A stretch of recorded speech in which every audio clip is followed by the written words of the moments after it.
whiskey. It's a good one. Brown water. Are you kidding me? We're glad to have you aboard with us here, streaming live on Facebook and on YouTube. Please share the post if you're finding us here. We're thrilled to have David in studio with us today. David is the house distiller at the Sazerac House in New Orleans. So this guy gets paid to make whiskey. And that, if there's any job in the world better than getting paid to talk about sports, it would be being paid to make whiskey. Dave, thanks for coming in, man. How are you? I'm doing great. Thank you all very much for having me. I really appreciate it. It's fun making it, and it's even more fun tasting it. Well, we're going to do that too. We have bottles here, and it's never, I don't care that it's 10:47 a.m. It's never too early, at least, to sip. Is there a general rule? Is it ever too early to sip or taste? That's a good question. Normally you don't want to drink right after you have coffee, right? Because that'll change your flavor, taste buds, and everything like that. But besides that, normally, sometimes early in the morning, you got to open a bung and try a barrel or make sure everything's coming off the still right. So these things happen. You have to. It's part of the job. So my wife's kind of used to it now. So difficult, that part of the job. Let's start, if we could. We're going to get into a lot of Sazerac Rye, the distilling process, the Sazerac House. I want to start, though, maybe like with your origin story.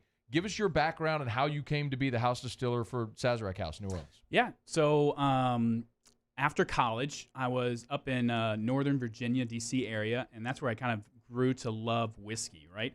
I had my family would get together on Sundays for big family dinners. At the end of dinners, we would all sit around and drink whiskey. And so this was different than like college. I love your drinking. family. This is like, everyone sits around, drinks, and tells stories, and we play dominoes and all that kind of stuff. And that's when I really was like, man, I want to get into this business of this kind of family-oriented, come together and just business. So I came down to New Orleans, and that's when I showed up at a distillery and was like, can you teach me how to make whiskey? And they're like, yes, but you're going to have to start at the bottom. So you're going to have to start by, talking with tourists, cleaning floors, mopping, all that kind of stuff. After a while, I was then graduated to cleaning tanks. I got to clean tanks and work night shifts and do fermentations and learn that and work with the distillers. And then later, I would get the night shift of distilling and watching the still as it goes through the night and making sure everything worked. And all that accumulated into me becoming the head distiller at Sazerac House. What length of time did that all take? That's probably about 5 to 6 years at least. My memory's a little bad going that far back. But yeah, around 5 to 6 years. It wasn't a quick process. It does take a long time because you do need to get appreciation for having to clean and figuring out the fermentations and really getting a love for all that stuff. You mentioned the fermentations. Like at its heart, whiskey really almost starts off with a similar process to beer. Correct. Right? We actually call it distiller's beer. Because you're really making the same thing. What the brewers will do is they'll take the liquid right off at the end of the fermentation. We'll keep everything in, called fermentation on the grains and distilling on the grains. But yeah, we're primarily making a distiller's beer. And the grain is a huge part of identifying what type of whiskey. Sazerac Rye, the rye is the type of grain used there. I'm sure you get this a lot. What's the difference between a bourbon and a rye, or what differentiates rye from other types of whiskey? Yeah. You're right. You're right on point in that it's the grains. It all goes back to the grains. How much of each percentage of grains you use. To be a rye whiskey like Sazerac Rye, you need at least 51% rye grains. Our other two grains in there are corn and barley. If we were to make a bourbon, you would want that percentage to be larger in corn. And that's why your bourbons are a little bit more sweeter when your ryes are a little bit more spicy, because that rye grain adds that flavor component to that whiskey at the end. It's why I'm a rye guy. I love the spice of a rye. So our partnership with Sazerac's been great. I've been a fan of the spirit for a long time as it is. I also love the local angle of Sazerac Rye as well. Let's maybe delve into some of that, because I don't know, Jay, how much of this you talk about on your show as well, but I think largely even people who are from Louisiana, who love the culture of Louisiana and of New Orleans, and maybe even aren't aware of the history of the spirit and how ingrained it is in Louisiana and New Orleans culture. Right. So Sazerac as a company has been here in New Orleans since 1850s, something like that. We've been around for a really long time. We only came out with Sazerac Rye, I think, back in 2005.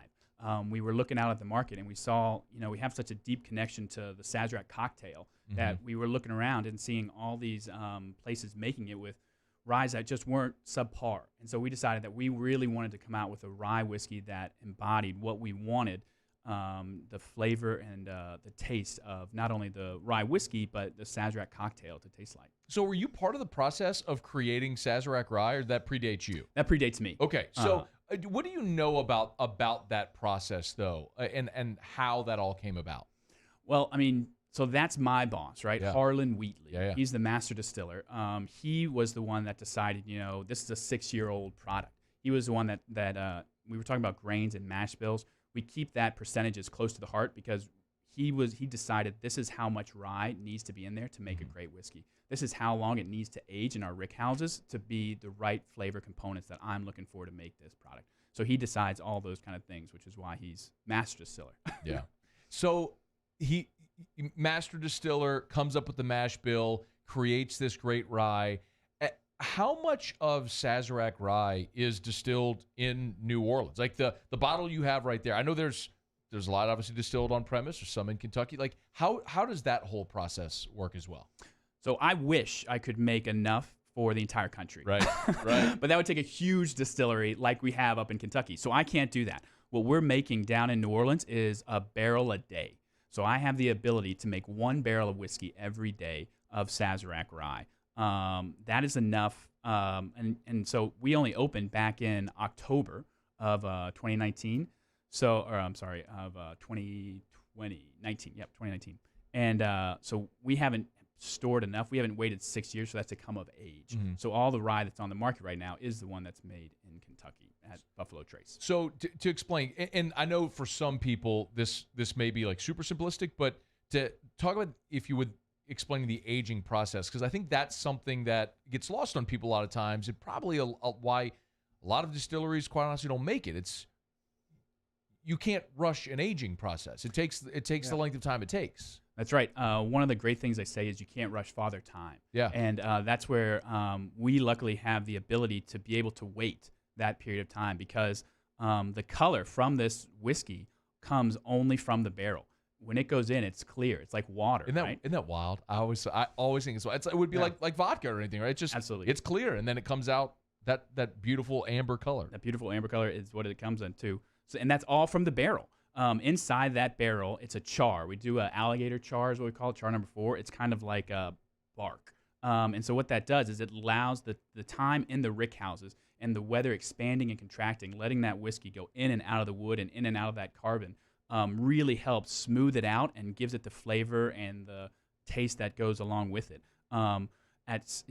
We try to wait as long as we can, but we were able to hold off at least 6 years for this, and some other places aren't able to wait that long. And but we were able to hold off.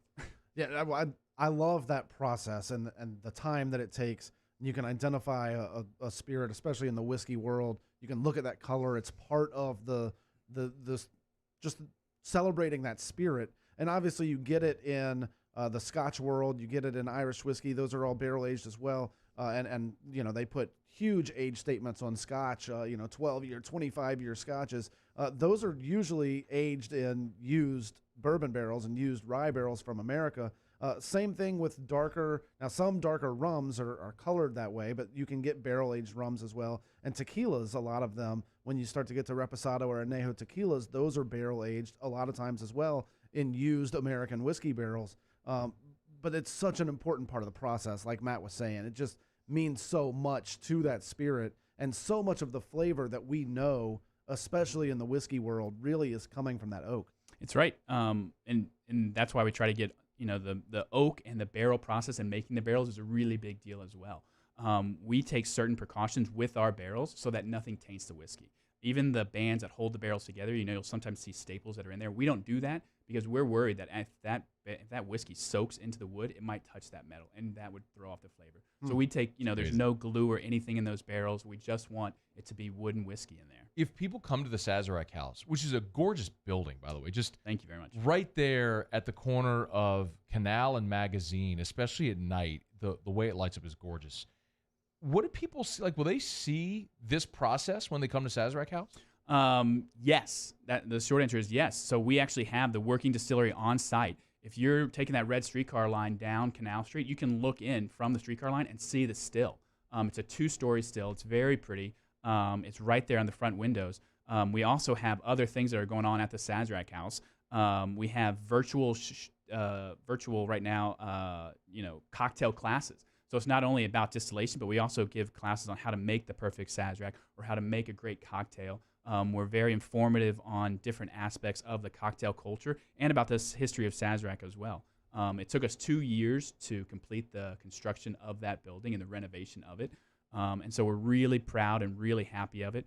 We offer the complimentary tours. So all tours are free because we're not going to charge you to come into our home, We're watching the video here on the homepage. So there's tastings as well when people come in? There's tastings, absolutely. So you do provide tastings. Why are we here and not there? We should be there right now doing this. We also have virtual bartenders, but they only give you virtual drinks. We haven't really worked out the technology to get a real And so I do want to talk also about the Sazerac cocktail, which you see right there if you're watching with us. Here, by the way, there's the shot of the Sazerac House at night. It's just like it's so gorgeous. I mean, if you're on Canal Magazine, you have to go into the Sazerac House and see it. But the Sazerac cocktail, how it came to be and how it's evolved.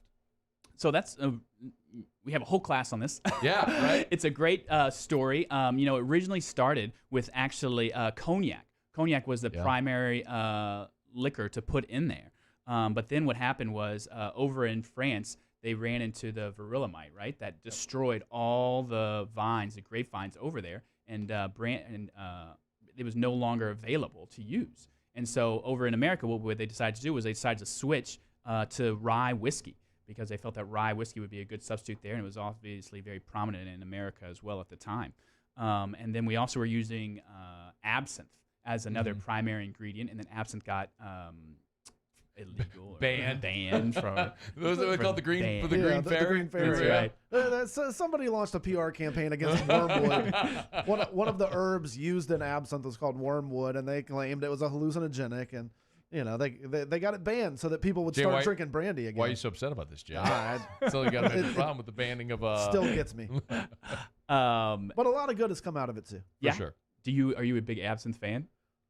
I'm an absinthe fan. I don't know if I would go as far as big, but I enjoy the experience of absinthe. But essentially, Herb Saint was created to replace that. That's the ticket right there. And so we were able to make Herb Saint. And so Herb Saint was able to come in and take that gap that we could no longer use for absinthe. And that was the same thing, minus the wormwood, obviously. Yeah. But it was a great component to the Sazerac cocktail. So now you had all the primary ingredients, right? You had the Peychaud's bitters, the Sazerac Rye whiskey, the official rye whiskey for the Sazerac cocktail, and Herb Saint. And then you throw in a little bit of sugar, and you're all set. The cool thing, I think a lot of people probably don't. Yeah. Okay, I got to garnish. No, you got garnish. That's right. The cool thing, a lot of people, I didn't even realize this until we started working so closely with Sazerac, but the Sazerac cocktail is the official cocktail of Louisiana. Like the legislature has, just like we have an official bird, official song, the Sazerac cocktail is the official cocktail of the state, which is like, it's a great sense of pride, I'm sure, for you all, but also for I think all Louisianians. Yeah, we love it. We love to celebrate that fact, and we try to have Sazerac Cocktail Day and everything. So we're doing all we can to try to promote it and show what a great thing. We had Sazerac Cocktail Day. I bit the bullet and I made a Sazerac cocktail on air. Had to sip it, just for the sake of the show, right? You had to do what you had to do. Speaking of which, are we gonna drink that? Or are we gonna? Let's open it up. All right. So can you walk us through what it's like, your experience opening a bottle and tasting a bottle? Well, funny thing is I always check the lot to see if where it was made, because they have this lovely lot number so it can all be tracked. I'm like, oh, it's on this bottling line. I know where that's at exactly in Buffalo Trace. That's pretty neat. Where would it be on this one as well? It is. It's at the very bottom. It's very lightly written. It's right on the back side. If you're looking at me right there-ish. Oh, wow. The lot number. Lot number. Just so you can track it and see when it went into the bottle and all that. Yeah, that's nice. Trying to see it. It's always good to be able to track those things. It's important. And then also what I noticed right when I open it up is you get a big blast of vanilla. Show me on this one. The big guy, yeah, sure. And then also, I know some people say, like, with different spirits, there's a different way or methodology of pouring. Like, does that matter at all? Like, in wine, some people say, well, wine, don't ever touch the glass with the bottle. Anything like that. That doesn't matter. I don't think I've never noticed any difference in my experience with pouring. What I do notice is that these glasses make a difference, right? So these are Glencairns. Can I have this?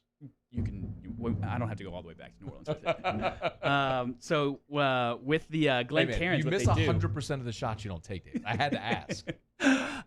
Is they actually funnel the nose and the smells right up to your nose. So if you take a big whiff, it might burn out your senses. So try not to. So slowly raise it to your nose, kind of smell it there. You get that aroma of vanilla and of maybe a little cinnamon or something. Cinnamon, pepper. Yeah. So, some of those spices for sure, the baking spices. And then you go ahead and take a little sip, and that's when you know, the first one's gonna be hot, right? So you just know that's kind of what they call, you feel it down your throat and gets you nice and warm in the chest. That's what they call that little Kentucky hug. I love a Kentucky hug. One of the things that, by the way, would you recommend when you're sipping, like allowing it to sit and open up? Yes, but again, the great thing about whiskey is however you like to drink it is the right way to drink it. If you want it to sit there and you want to put an ice cube in it and let it open up with a little bit of water, that's great. That's a great way to drink it. If you want to drink it neat like we're doing here and out of Glencairns, that's a perfectly acceptable way as well. There's no wrong way to drink this. It's a very approachable rye whiskey. It's great in lots of different cocktails. And there's no, you can let it sit or we can just, take this down. Yeah. Something we talked about a lot is, and I think one of the reasons that I like Sazerac Rye as much as I do is that is a very versatile spirit. Right. Like not every whiskey is going to be palatable if you drink it neat. Some things may be too mild that if you do dilute it with an ice ball or an ice cube, like it's going to be way too bland. It just fades away. Yeah. Some have too much character that it's not great in a cocktail. Right. Like this is one of those that I don't know if you feel the same way. I could drink this neat. I could drink this rocks. We talked about making a Sazerac cocktail. You can make an old fashioned. You can make a Manhattan. Like, it's great in any of those, which I think is sort of the cornerstone, the hallmark of it being such a versatile and approachable spirit, no matter what experience you're trying to have. Yeah, I think, David, my question to you is why is that? One, with rye, and then two, specifically with Sazerac Rye, do you feel like it really just kind of works in cocktails? A lot of times when you see a really cool cocktail menu at a restaurant or a bar, they'll have more rye whiskey cocktails than bourbon cocktails. Yeah, that's a good think question. A lot of the bourbons, maybe people just want to drink neat, but rye works in cocktails. I think that's correct. That's a good point. I think it is because of the spiciness, right? I think it does have that distinct characteristic that, with the bourbons, it's a little bit sweeter, it's a little bit more mellow. Here, you're really getting that nice punch, and you're getting something that can stand out, and you can kind of showcase. Yep. And as far as why this is so great, that really just goes back to Harlan Wheatley knowing how to make great whiskey and how to make great rye whiskey, being able to sit there and be like, this is what needs to happen to produce the best spirit that we can. Another thing specifically, I love the description of the Kentucky hug, the burn in the chest. And for some people, though, that burn, that heat is a turnoff. I don't find you get that long finish with Sazerac Rye, but it's not an over, because I don't like just my own sensibilities. If you start getting into the 120, 130 proof spirits, right, that's going to be too much for me. Like some people want that. They want something either super oaky or super hot. I want something that's I'm more like I would say, like, if I'm eating chicken wings, I'd want a medium chicken wing. I don't want fire in the hole, but I don't want mild. Right. This is that lane for me. I'm not going 100 in the left lane, but I'm not going the speed limit on cruise control in the right lane either. I'm in the middle lane going about 78. I want to feel it in that moment. Yes. But I don't want it to be painful the next day. Exactly. I like it. And that might also be the proof, right? So we're at 90, so we're at a really easy minimum proof, or not minimum proof, we're at an easy proof right there that makes it also very enjoyable. Yeah, a lot of whiskeys can go down as far as 80 proof. Correct. Or 40% alcohol by volume. That starts to get to where it can be approachable and super drinkable, neat, and things like that, but it's harder to hold up to a lot of cocktails. A little ice cube might water it down too much, like you were saying, to make it, Do you have any, Ashari on the Facebook Live here says, craft cocktail me, what's something simple other than an old-fashioned to make with the Sazerac Rye? Obviously the Sazerac, but other than the official cocktail of Louisiana, the Sazerac, and an old-fashioned, where do you go after that with a rye-based cocktail? Those are my two favorite. What are you talking about? Right? Same. I don't know. I don't know what you would do after that. I mean, I think you should try it neat and see what it happens. I really enjoy it neat. The other simple thing that I like to do with my Sazerac is just soda water. I'm a big fan of just rye whiskey and soda water as well. I don't know if that's a cocktail, but I enjoy that. Sounds like it could be. I don't know that I've ever done that. I'm more am neat, or I'm making an old fashioned or Sazerac cocktail. Yeah. I mean, that's the way that I enjoy the spirit in particular. What about the sort of COVID experience for you all? I know the Sazerac House had to close, as everything did. What all did that set you back? I mean, how? Let me just leave it open. How was that whole experience for you all at Sazerac House? We hated to have to close to the public. That was really a big deal, but it affected everyone, and we weren't shy from that. It affects us as well. We were able to come back in July. We were able to open back up in July now instead we're doing guided tours. We're taking all the precautions that we can. We're doing masks and gloves, and you're getting stylists now to interact with all the touch screens around.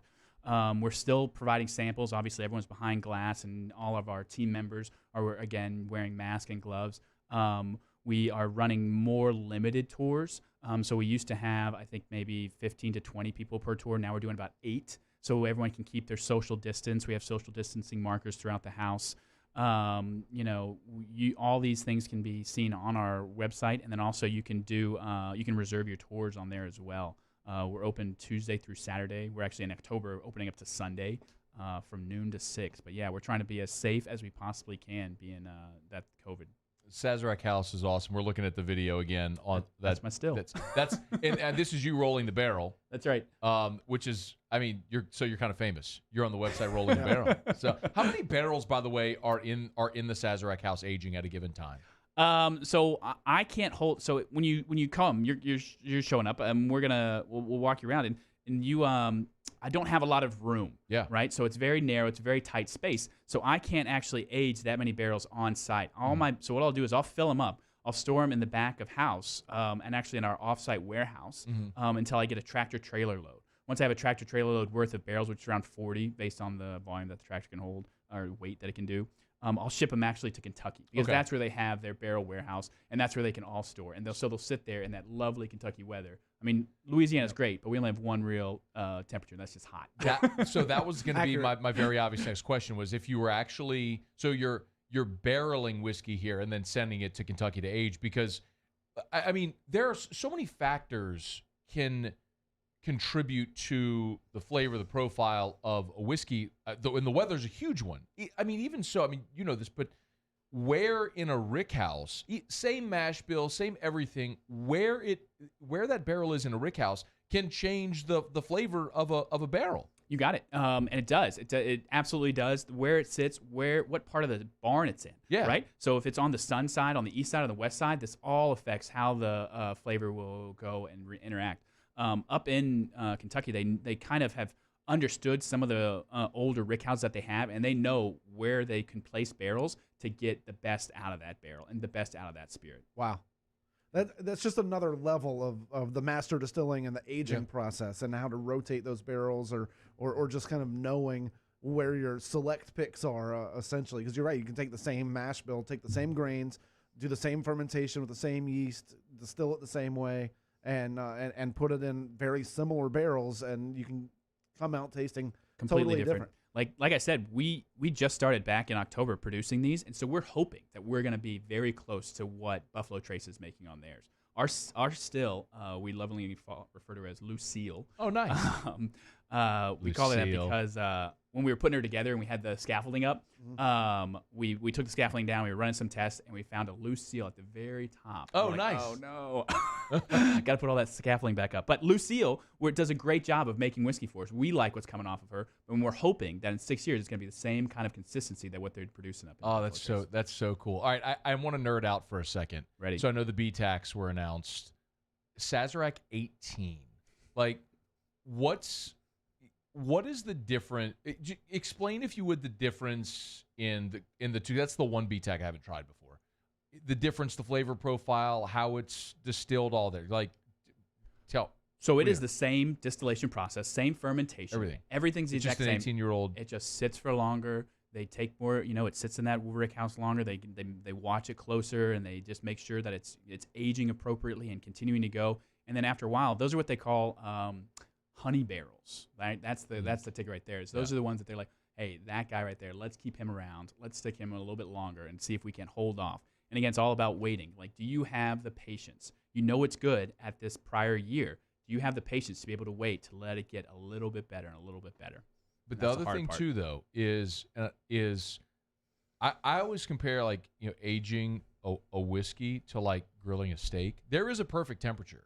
Like, you can undercook a steak and you can overcook a steak. Mm-hmm. It's the same with whiskey too. So finding that sweet spot, like when you find it, it's like, oh, there it is. It's glorious. And that's the other hard part about distilling is opening up those barrels and tasting it. And tasting stuff right out of the barrel and be like, It's the hard part. That's the hard part of the job. I thought this was the hard part of the job. Coming and doing an interview and sipping Sazerac at 11:15 in the morning. We need more. I need a Sazerac. I need an old fashioned. I could have this conversation for days as well because it's so fascinating. You were talking about your still, Lucille. Yep. So there's a lot of different stills, or really, a couple different kinds of stills. A lot of vodka and rums are done on column stills. If you go to Irish, you see these big copper pot stills. It looks like a big gooseneck coming out of them. Yeah. Yeah. What sort of still do you guys use, and how does that influence the distillation process of Sazerac Rye? That's a great question. The still that we have is a column still. What that allows us to do is allows us to break the spirit apart. You're right. When you do a pot still, you're kind of getting everything coming across. What we need to do when making whiskey is we need to break that vapor apart. What you do is you put your fermentation in the bottom part, you heat it up, and it turns it into vapor. And alcohol boils at a lower temperature than water. So a majority of what vapor comes across first will be the alcohol coming across.